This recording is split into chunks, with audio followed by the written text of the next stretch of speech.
साल 2013 में केदारनाथ की आपदा के बाद एक बार फिर उत्तराखंड में उत्तरकाशी जिले के दो सीमांत गांव धराली और हरसिल पर बड़ी आपदा आई है।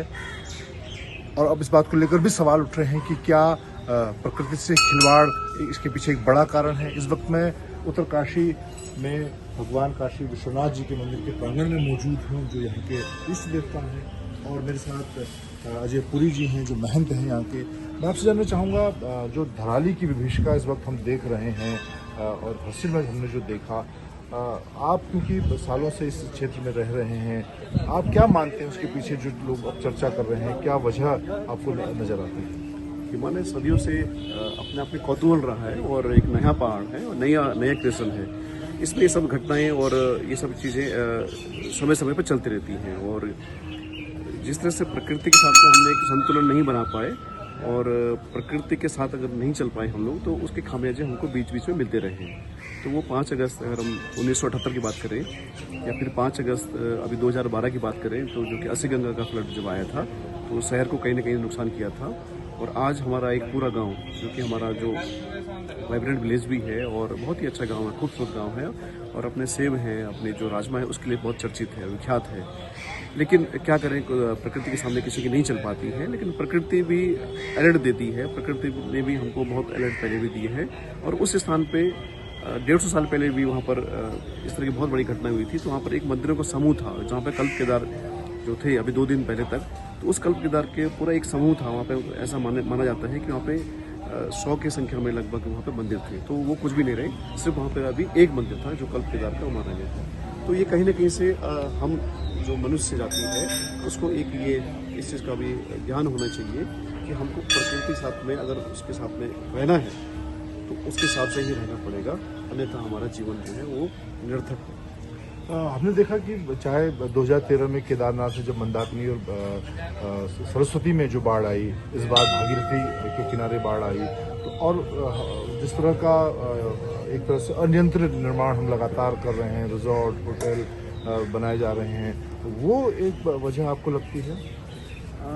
मंजी जी, जैसे कि आप शुरू से इस सब चीज़ों को कवर करते हैं और बहुत ही तरीके से और सलीके से कवर करते हैं, आपने ये जरूर समझ पाया होगा कि अगर हम गंगा घाटी में हैं, या हम केदार घाटी में हैं, या हम अलकनंदा की घाटी में हैं, या ये हम यमुना घाटी में हैं, तो ये माँ के रूप में हैं और हम इनको, ये हमारे सपूज्य हैं। लेकिन कहीं पर भी अगर आप रिकॉर्ड उठा के देखें या समझें इस बात को कि माँ गंगा ने कभी छेड़छाड़ नहीं की है और माँ गंगा ने कभी किसी को छेड़ा भी नहीं है। वो माँ के रूप में है और माँ की एक वेदना होती है। लेकिन वेदना होने के बावजूद भी, जैसे कहते हैं कि माता कुमाता नहीं हो सकती है, पूत कुपूत हो सकता है।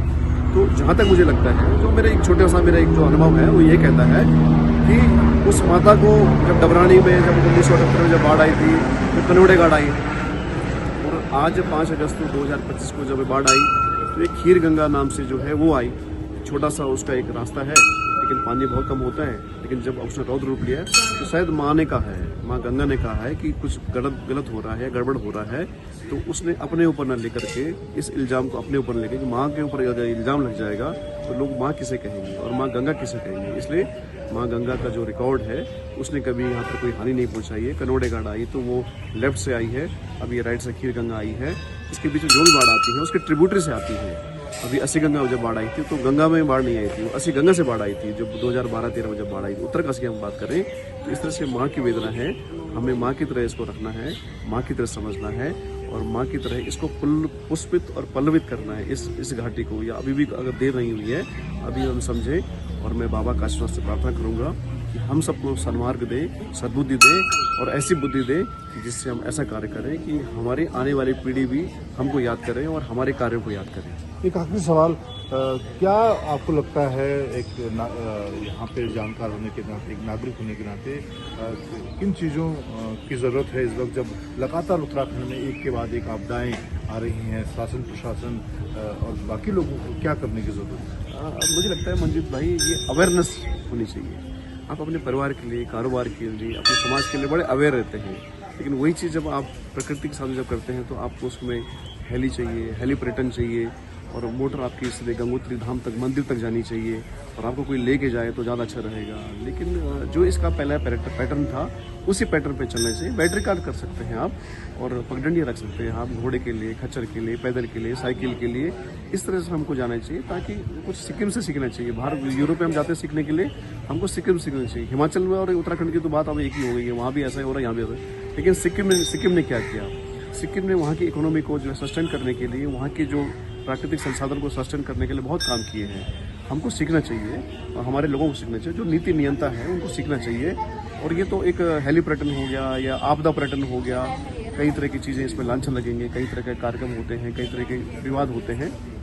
हमको सीखना चाहिए और सीखने से इस उत्तराखंड में खासकर उत्तरकाशी जो घाटी है, इससे ज़्यादा आप क्या सीख सकते हैं कि यहाँ पर हर बार कुछ न कुछ यहाँ के लोगों ने झेला है और किस तरह से इसको हम लोग आगे इसको अपने जीवन शैली में और अपने प्रकृति से अपने किस तरह से हम समन्वय करें, ये हमको समझना चाहिए, सीखना चाहिए और पर्यावरण भी इसमें काम करना है। बहुत धन्यवाद। तो अजय पुरी जी जो काशी विश्वनाथ के महंत हैं, उनका कहना है कि हमें पर्यटन को प्रकृति के साथ संतुलन बनाकर आगे बढ़ाना चाहिए।